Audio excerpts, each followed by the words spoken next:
Bom dia a todos, aqueles que nos seguem, nos acompanham. Vamos dar continuidade então a essa série de respostas às objeções contra a tese sedevacantista.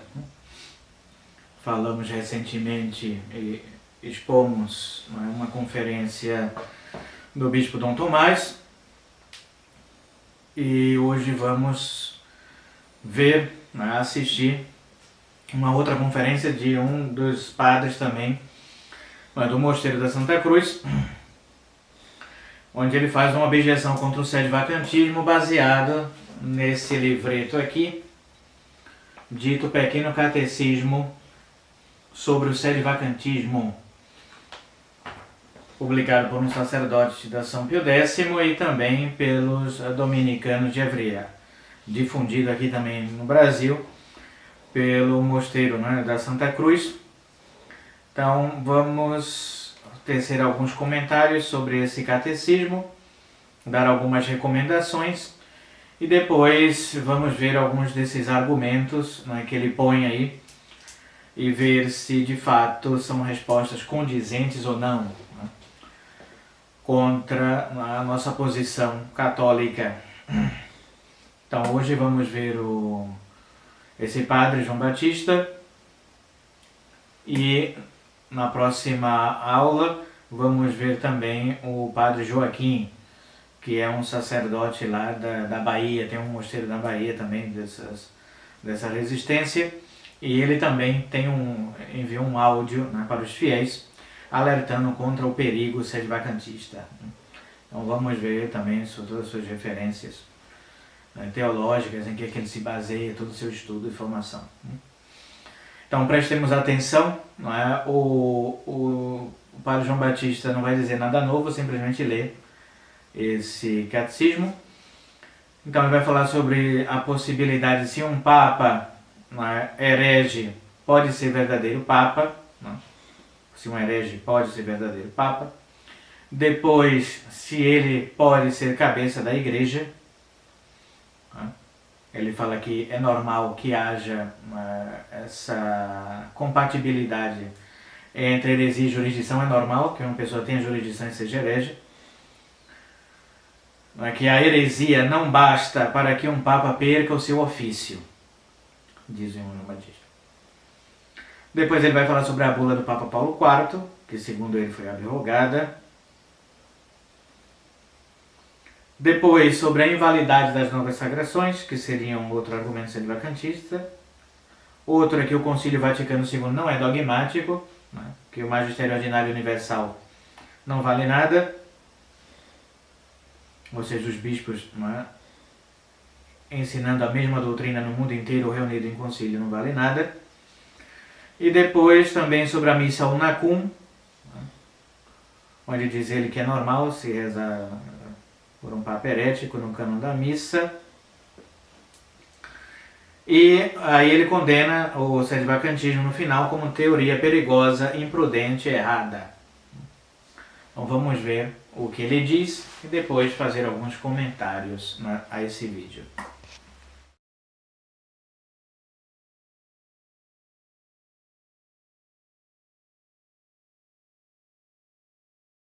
Em nome do Pai, do Filho e do Espírito Santo. Amém. Hoje vamos falar um pouco sobre o sedevacantismo, que vem de duas palavras latinas, sede vacante, que quer dizer a sede está vaga. Ou seja, essa sede, que é a sede de São Pedro, é a sede pontifical de Roma. Ou seja, os sedevacantistas acham que estamos sem Papa. E uns acham que já desde algum bom tempo, vários papas não eram verdadeiros papas. Então, vamos ver resumidamente as mais comuns teorias dos sedevacantistas e dar-lhes resumidas respostas. Primeira tese dos sedevacantistas: Um Papa herege não pode ser verdadeiro Papa. Ora, há Papas que caíram na heresia, logo, esses Papas não são verdadeiros Papas. O que se pode responder a isso é o seguinte: segundo a opinião mais comum, um Papa herege pode continuar exercendo o papado. Logo, defender essa primeira tese dos sedvacantistas é imprudente, pelo fato de ir contra a opinião mais comum dos teólogos. Segundo a tese dos sedvacantistas, o Papa é a cabeça da Igreja visível. Ora, um herege não é membro da Igreja visível. Logo, um Papa herege não pode, muito menos, ser cabeça da Igreja visível. O que se pode responder a isso é que ser cabeça da Igreja visível vem da jurisdição e do poder. Ora, a jurisdição e o poder podem permanecer ao mesmo tempo que uma heresia. Logo, a heresia não basta para fazer que um Papa não seja Papa. Terceira tese dos sedvacantistas: uma constituição do Papa Paulo IV anula a eleição ao papado de um herege. Ora, assim foram eleitos vários ao papado. Logo, estes eleitos não são verdadeiros papas. O que se pode responder a isso é que o Código de Direito Canônico de 1917 abroga as penas que esse código não menciona. Ora, esse código não menciona a pena da Constituição do Papa Paulo IV. Logo, essa pena foi abrogada. Quarta teoria dos sedvacantistas: o novo rito de sagração episcopal é inválido. Ora, vários eleitos ao papado foram sagrados bispos com esse rito. Logo, eles não são bispos e muito menos papas. O que se pode responder a isso é que, em dois ritos orientais católicos antigos, encontra-se quase exatamente a oração do novo rito de sagração episcopal. Ora, esses ritos são vários. Logo, deve-se dizer o mesmo do novo rito de sagração. Quinta teoria: o novo rito de sagração é o mesmo rito americano condenado pelo Papa Leão XIII. Logo, o novo rito também está condenado.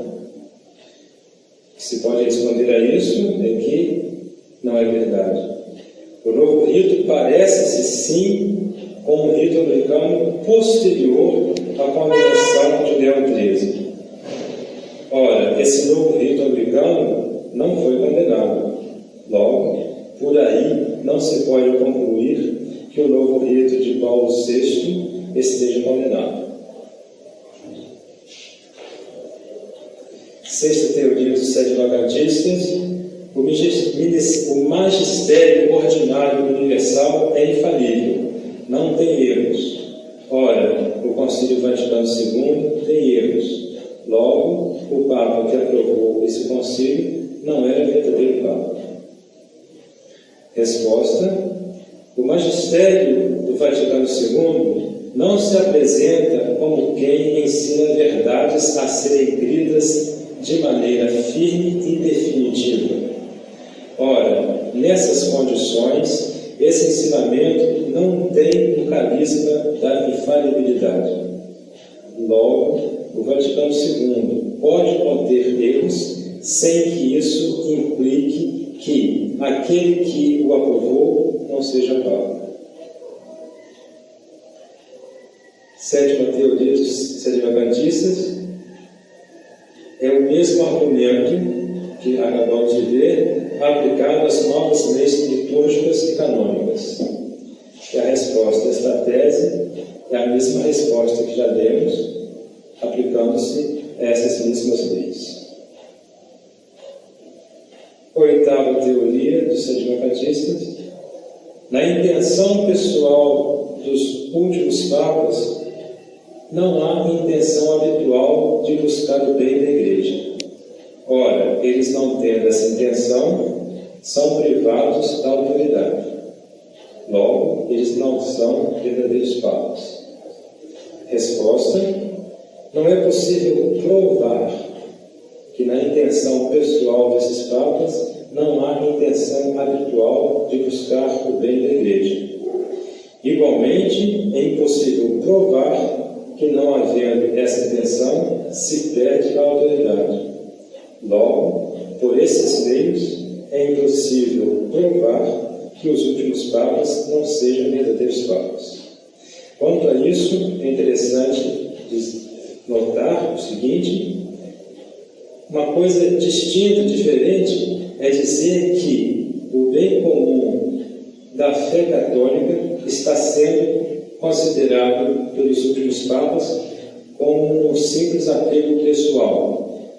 E isso é o que causa o atual estado de necessidade. Nona teoria dos Sedvacantistas: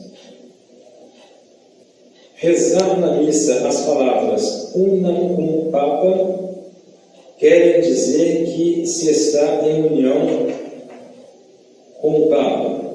Ora, certos papas são hereges. Logo, rezar essa oração por esses papas é dizer que se está em união com suas heresias. Resposta a isso: as palavras una com o Papa não querem dizer que se está em união com o Papa, mas que se reza pelo Papa. Logo, pode-se e deve-se rezar essa oração na missa.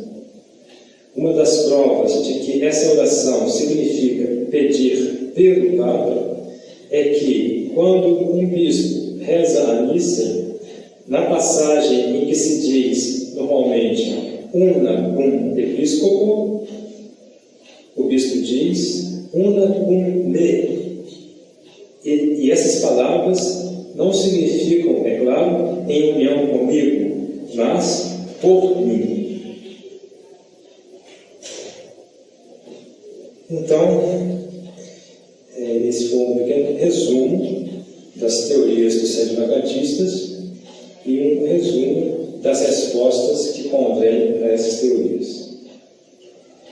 Peçamos a Nossa Senhora que nos ilumine para que não caiamos nessa teoria que é perigosa e sob um aspecto imprudente e sob outro aspecto totalmente errado.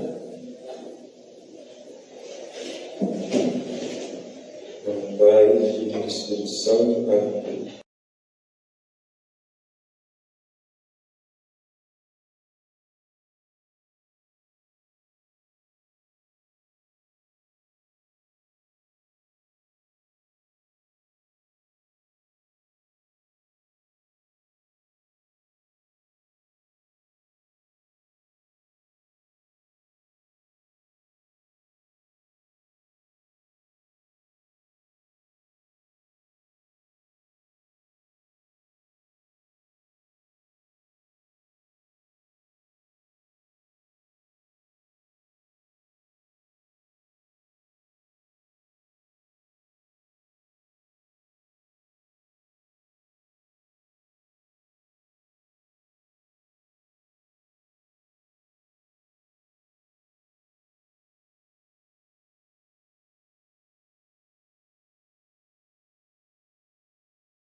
Então, como acabamos de ver, são sempre as mesmas objeções contra o sedvacantismo. Então, a gente vai ter que estar repetindo toda hora a mesma coisa.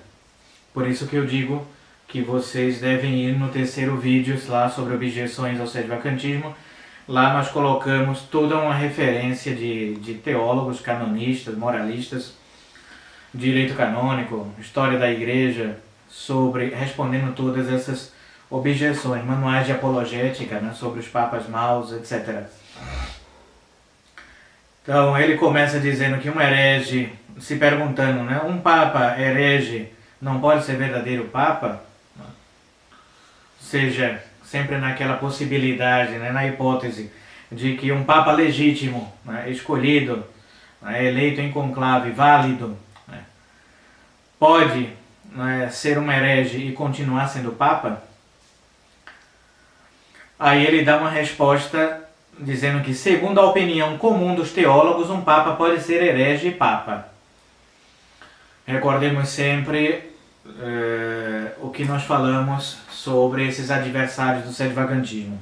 Então, todas as conferências ou vídeos que estamos vendo, eles vão dizer a mesma coisa, né? É a opinião comum dos teólogos, né? A igreja sempre tal coisa, né? Todos os teólogos apoiam, né? A doutrina comum dos teólogos, quais? Eles não dizem, simplesmente usam esse argumento. Então todos os teólogos estão a nosso favor, né? Dizem isso, mas não citam nenhum. E se citam, são citações falsas. Então, antes de mais, eu gostaria de apresentar a todos, né, quem não conhece ainda, nesse blog, né, chamado Não Habemos Papa. Aqui ele traz uma abordagem crítica, né, onde apresenta a farsa do pequeno catecismo sobre o sedivacantismo. Vai estar aqui também na descrição desse vídeo. Todos podem entrar lá e conferir. Eu não vou ler todo o artigo, porque senão vamos passar o dia inteiro, né? Então, a farsa do pequeno catecismo sobre o sedivacantismo, publicado pelos dominicanos de Avrier, Fraternidade e Resistência. Então ele vai falar aqui que todas essas citações que eles usam praticamente são falsas. Inclusive eles usam muito um teólogo, o professor Nogueira também, chamado Charles-René Billois. E, como sempre, mais citações falsas. Vamos ver que na próxima conferência também do Padre Joaquim, ele só cita um teólogo, ele só dá uma referência para basear-se em todo esse áudio que ele diz, e essa referência que ele dá, segundo ele, é do Papa Pio IX, e é uma referência falsa. Então eles nunca citam nada, nunca indicam nenhum teólogo que promove a tese deles, e quando eles dizem, não é, ou citam alguém, essa opinião é falsificada.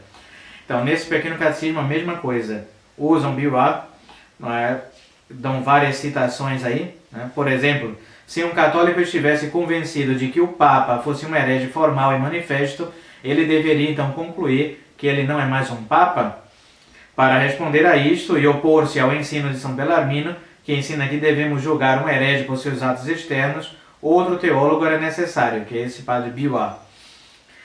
E aí eles citam o Nogueira também, né, todos eles, essa citação que segundo eles é do Billois.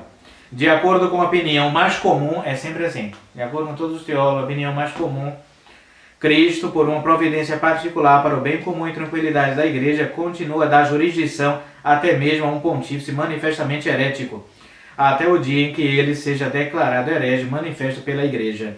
Então ele dá aqui na nota de rodapé, conferiu de fide, né, que segundo eles é do Billois, e eles fazem todo um trabalho então de verificar se de fato essa citação existe, né, se é legítima, e não existe, é falsa. Então toda a farsa desse catecismo está publicado aí, então para quem quiser conferir, eu creio que faz esse mistério, né? Porque como é que vai ter uma discussão sadia, ou está apresentando fontes, né? Dizendo que nós apresentamos erros teológicos e eles estão cheios de falsificações e de erros piores, gravíssimos, né? Falsificando os documentos do magistério eclesiástico. Então, vai dizer sempre isso. Segundo a opinião comum dos teólogos, um Papa pode ser herege Papa. Então vejam a terceira conferência, né, se é possível ou não um herege ser Papa.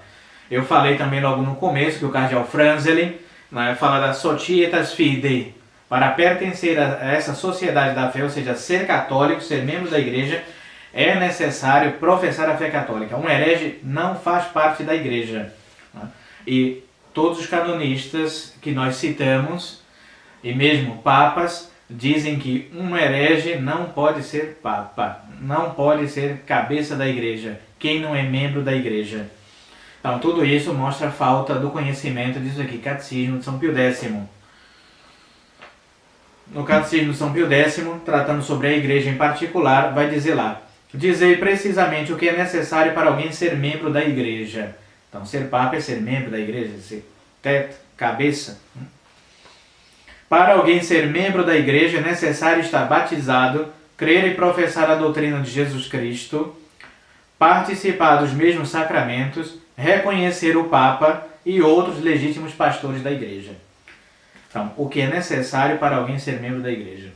De modo que, segundo essa definição, né, a fraternidade e a resistência não podem entrar aqui, porque não reconhecem, né, não obedecem o Papa e nem os legítimos pastores da igreja. Depois São Pio X segue, né, falando, dissertando sobre a igreja, e na pergunta, no inciso 173, diz: somos também obrigados a fazer tudo o que a igreja manda, porque os RS dizem que nós devemos resistir aos ensinamentos, né, dos papas maus, hereges, né, liberais e modernistas, e também resistir a todos os seus ensinamentos, né, errôneos que provêm da Santa Sé. Somos também obrigados a fazer tudo o que a igreja manda? Sim, somos obrigados a fazer tudo o que a igreja manda, porque Jesus Cristo disse aos pastores da igreja: quem vos ouve, a mim ouve, quem vos despreza, a mim despreza. Então, quem não ouve a igreja, ou quem não faz o que a igreja manda, né, não ouve a voz do Cristo. A igreja católica é então infalível? Né, ou pode errar, ou pode ensinar coisas ruins para os fiéis? Sim, a igreja católica é infalível, por isso aqueles que rejeitam as suas definições perdem a fé e tornam-se hereges. Então, quem não ouve o que a igreja diz, no caso deles, que reconhece a igreja oficial, a igreja modernista, como sendo a igreja católica, porém não seguem, né, são hereges. E assim vai, o Catecismo de São Pio X vai falar depois sobre os papas, né, sobre a infalibilidade do Papa, se o Papa pode errar. Pode errar o Papa ao ensinar a igreja, que é o que essa garotada diz, não é?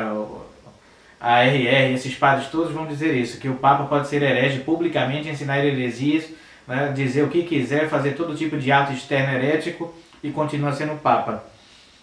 O Papa não pode errar, quer dizer, é infalível nas definições que dizem respeito à fé e aos costumes. Então, ensinando para a igreja, questão de fé, costumes e disciplinas, ele nunca pode errar. E os papas do Vaticano II fizeram isso, claro. Vamos ver depois, numa outra objeção, se o Concílio Vaticano II é dogmático ou não. Os catecismos, por exemplo, modernistas, né, o catecismo holandês, esse catecismo amarelo novo de João Paulo II, né, tudo isso são normas disciplinares para toda a Igreja Universal. Isso é infalível. Então, uma herege pode ser papa? Então, conferir, né, toda essa série de teólogos pós-Vaticano I, né, que são unânimes. Então, como eu digo, se alguém quiser refutar o sedevacantismo, tem que apresentar, no mínimo, não é, mais argumentos teológicos do que nós. Se não, se ficar só nisso, o comum dos teólogos, todos os teólogos dizem tal coisa. Sem nenhum teólogo. Tá? Então, é só conversa fiada. Então, vimos que não pode, citamos doutores da igreja, santos, teólogos, canonistas, etc. O Papa é a cabeça da igreja, né? Normalmente, né? O vigário de Cristo. Logo, um herege não pode ser cabeça da igreja, dizem os sedevacantistas. Né? E aí, o irmão Dom João Batista vai dizer que sim, que um herege pode ser cabeça da igreja, porque não há nenhum problema, né? Há compatibilidade entre jurisdição e heresia. Então, como eu disse, né, citei o cardeal Franzelin, e também vários outros canonistas, o próprio direito canônico fala quando se dá a perda no ofício de um papa, quando ele cai em heresia. Então, dizer que a pessoa continua naquele cargo, não é, ou mantendo a jurisdição e sendo herético, vai contra, não é, o direito canônico. E nós já citamos, não é, de maneira abundante isso daí. Que não se pode, não é, permanecer num cargo de ensino na igreja, docens in ecclesia, e ao mesmo tempo não ter a fé católica. Como alguém vai ensinar ou instruir as pessoas na fé católica se essa pessoa não tem a fé católica? Então, jurisdição e heresia são incompatíveis. Cargo, não é, ofício e heresia incompatíveis. Vide, não é, a bula do Papa Paulo IV.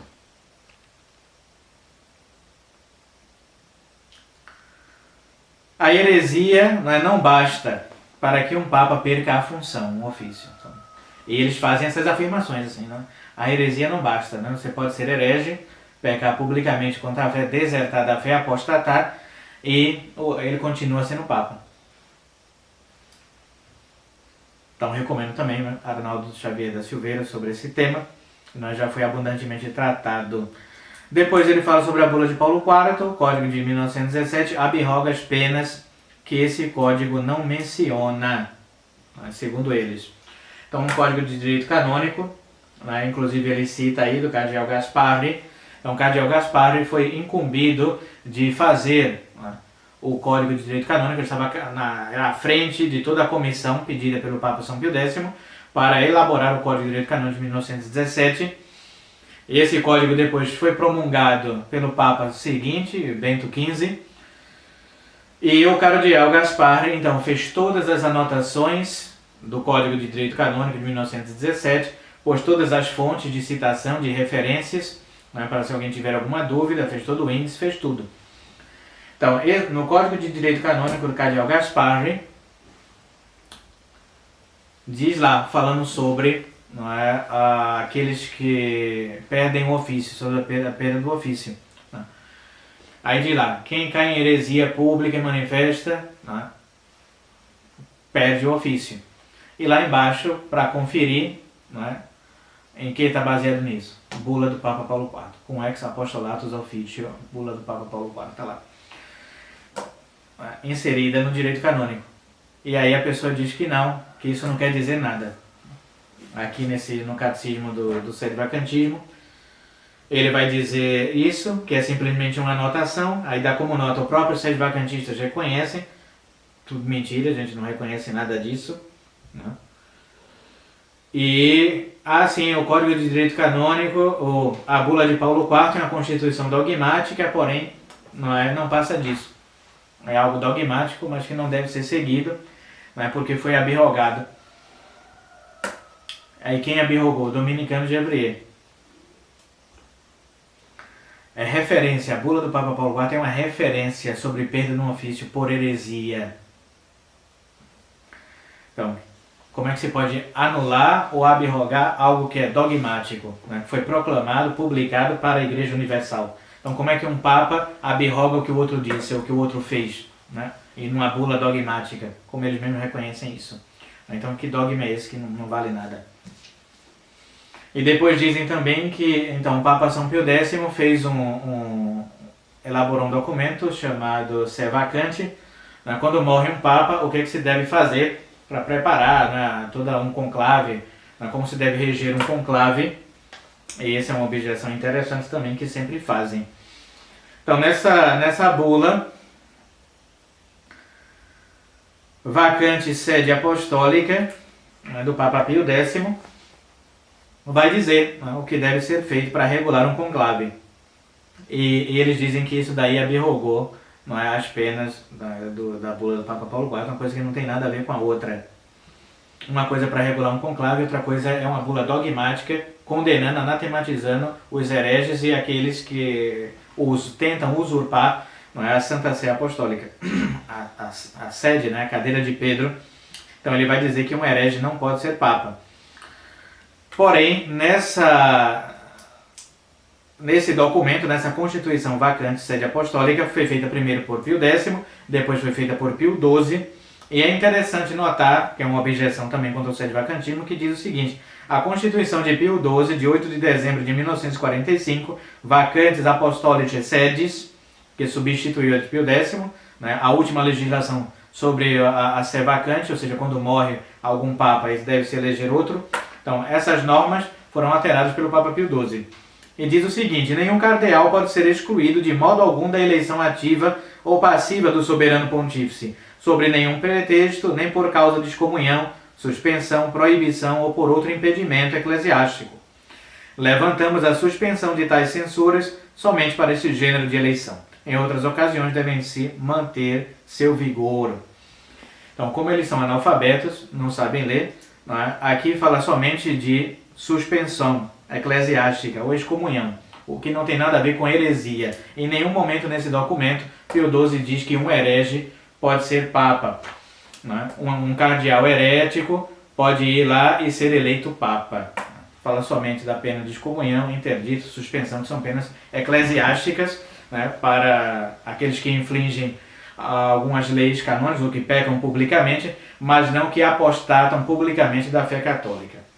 Então, uma série de disparates, né? Eu tive a oportunidade de ouvir esse tipo de coisa várias vezes, na época que eu estava na Resistência. Um herege pode ser papa porque Pio XII, lá na Constituição, levantou todas as excomunhões, heresias, tudo, qualquer um pode ser qualquer coisa. Essa pessoa não só pode ser isso, é analfabetismo. Ou um desconhecimento total das leis canônicas, que invalidam, né, a eleição de um herege público. Então, mais uma vez, né, a referência deles vai ser sempre isso: Dominicain Gabriel, Padre Calderon, sei lá mais quem. E ainda dizem, opinião comum diz isso. Bom, você tem que ter uma paciência impressionante. Depois ele vai falar sobre a invalidade das novas sagrações. É outra objeção dos sedes vacantistas. A sagração dos bispos são inválidas, logo, não é, esses homens não são nada, nem padre, nem bispo, nem nada, né, são inválidos. De fato, não? Então, os dominicanos, a resistência e a fraternidade acreditam que o ritual novo, promulgado pelo herege Montini, Paulo VI, o novo ritual das sagrações episcopais é válido. Essas novas sagrações são válidas. Então, por exemplo, o Papa Pio XII determinou, né, qual seria a matéria e a forma do sacramento da ordem. Então, a matéria seria a imposição das mãos e a fórmula seria a oração, o prefácio. Tem um prefácio que o bispo reza e nesse prefácio tem as palavras ali da consagração, a fórmula. Então, Montini mudou essa fórmula, alterou. Então, logo, se um Papa legítimo diz que para ser bispo, o bispo sagrante tem que impor as mãos e dizer essa oração, e um herético, um falso Papa mudou isso, como é que nós podemos ter isso por válido? Alguns podem dizer, no mínimo duvidoso, por isso que às vezes a fraternidade reordena sob condição, a resistência também ordena sob condição. Então, como algo que é duvidoso, pode ser aceito, né, pelos fiéis, né, católicos. Então, é por isso que nós rejeitamos essas novas ordenações, porque foram alteradas por esse herege chamado Montini, em vias de quê? De fato invalidar todos os sacramentos, né, da igreja. Invalidando as sagrações episcopais, se invalida todo o resto. Tanto é que foi a única fórmula que foi mudada. A dos padres, dos presbíteros permanece, a mesma fórmula de Pio XII, dos diáconos a mesma, só a dos bispos que foi alterada. Então, de fato, são inválidos esses bispos modernistas que foram sagrados por esse pontifical aí feito pelo herege Montini. E se de fato não são bispos, não são padres, não são nada, são todos leigos, como podem ser de fato, né, romanos pontífices, está na lei canônica.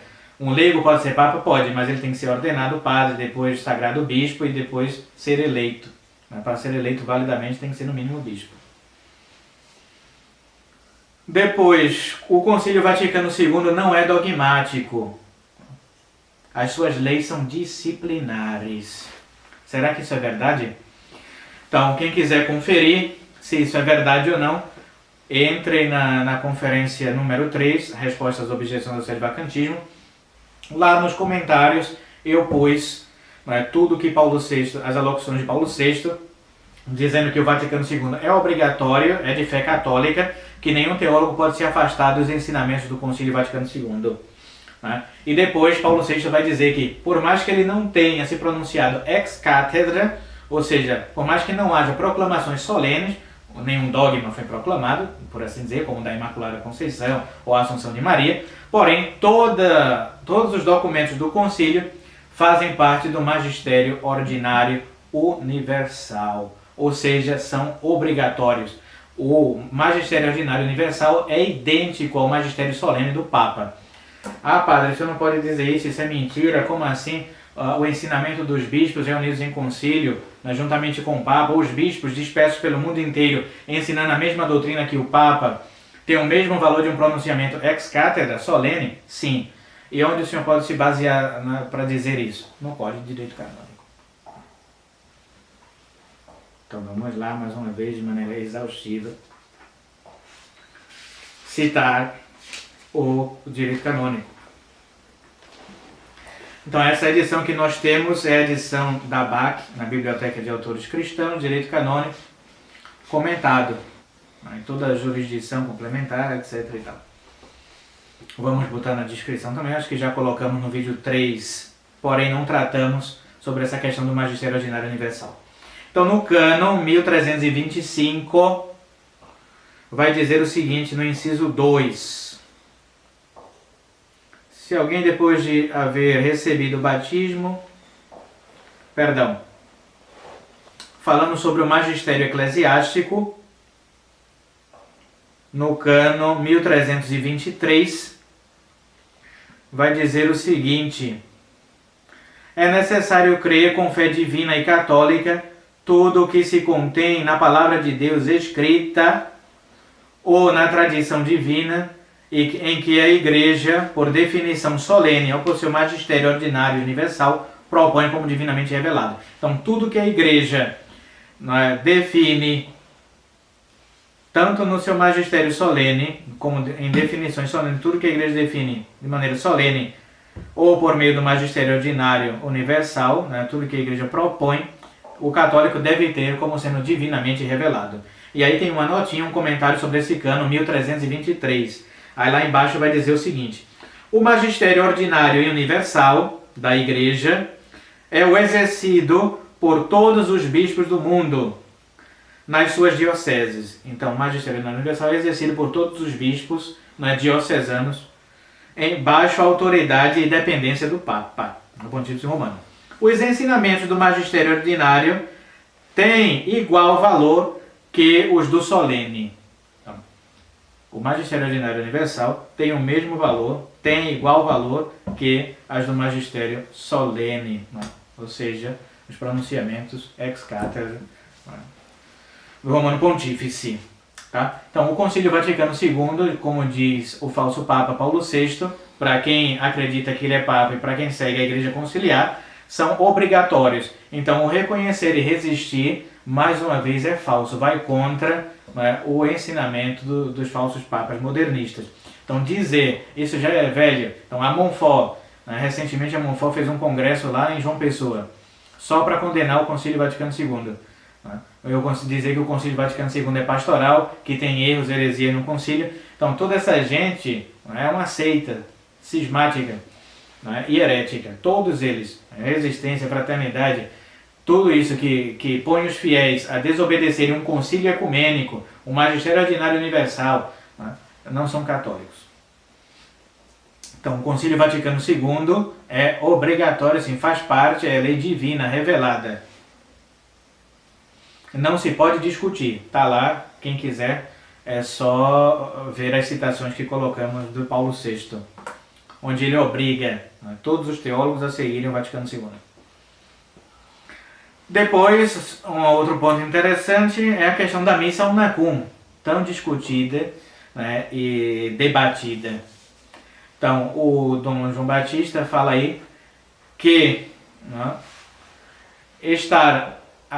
esse termo unacum, Bergoglio, em união com Bergoglio, não quer dizer isso. Quer dizer que nós rezamos por ele, para que ele seja católico, para que ele tenha fé católica, para que ele se converta, saia da heresia e vire um Papa católico, porque até então ele é um Papa liberal. Então, esse termo unacum não seria dizer que eles estão em união com o herético Bergoglio, não, mas que eles rezam pela conversão do Bergoglio. Eu já falei amplamente sobre esse tema, mas eu vou falar também no próximo vídeo, que é o do Padre Joaquim, onde ele trata mais desse tema, desse assunto. Foi quando eu saí da resistência e por conta disso, dessa missa Unacum, sobretudo, porque eu afirmava que não se pode rezar por um herege ali no cânon da missa. E o Padre Joaquim fez um vídeo dizendo que sim, que se pode. Então eu vou comentar aqui por cima e vou aprofundar mais sobre a missa Unacum no vídeo do Padre Joaquim. Então, será que de fato esse termo Unacum não quer dizer em união com o modernismo, com essas autoridades? Então quem quiser pode conferir, eu vou citar na próxima aula, um curso de liturgia romana. Como eu falei, eu estou tentando utilizar livros populares, conhecidos aqui no Brasil. Então nesse curso aqui ele explica todas as cerimônias da missa e também todas as partes da missa. Então vocês podem conferir aqui o comentário dele sobre o cânon romano em específico, essa parte quando o padre diz Unacum, em união com o Papa ou com os bispos. Depois vocês podem citar também, consultar também Dom Guéranger, explicações sobre a missa tridentina. Vou tratar sobre isso também na próxima aula, para o vídeo não se alongar muito. E também uma citação de Santo Hipácio, monge na Bitínia, que se recusou a rezar a missa Unacum Nestório. Então, a missa Unacum quer dizer assim: eu estou em união, em dependência, em comunhão com o Papa vivo e com o bispo da diocese. Então, quando alguém afirma isso, é um sinal de que essa pessoa está unida a esses falsos papas e esses falsos bispos diocesanos, como é o caso da Resistência e Fraternidade. Por isso que nós não devemos frequentar ou assistir essas missas em comunhão com os hereges, porque todos ali tomam parte nessa comunhão herética e sacrílega. Como diz Monsenhor Guerra de Laurier, a missa Unacum é uma missa blasfema. Depois, então, Dom João Batista conclui, claro, de maneira categórica, como todos eles, amedrontando os fiéis, dizendo o seguinte, o sede-vacantismo é uma teoria perigosa, imprudente e errada. E pronto, conclui, claro. Como vimos, por que é uma teoria perigosa? Não é mais perigoso você estar unido a uma seita herética e a falsos papas, no caso deles? Por que é imprudente? É imprudente citar os teólogos da igreja e seguir a opinião mais comum da igreja? É uma teoria errada, é uma tese errada. Por quê? Não se sabe, não se fala nada. Simplesmente dá um argumento de autoridade, sem nenhuma citação de teólogos de nada ou de papas sobre o tema, então simplesmente se descarta como errada. Então fica aí a critério de todos julgar. Esses vídeos são vergonhosos, estamos postando aí para que as pessoas vejam, quem nos acompanham vejam quais são os argumentos dos nossos adversários. São argumentos completamente vãos e sem fundamento nenhum, nem na Sagrada Escritura, nem na tradição, nem no magistério eclesiástico. Ave Maria Puríssima, sem pecado concebida. Em nome do Padre, do Filho e do Espírito Santo. Amém.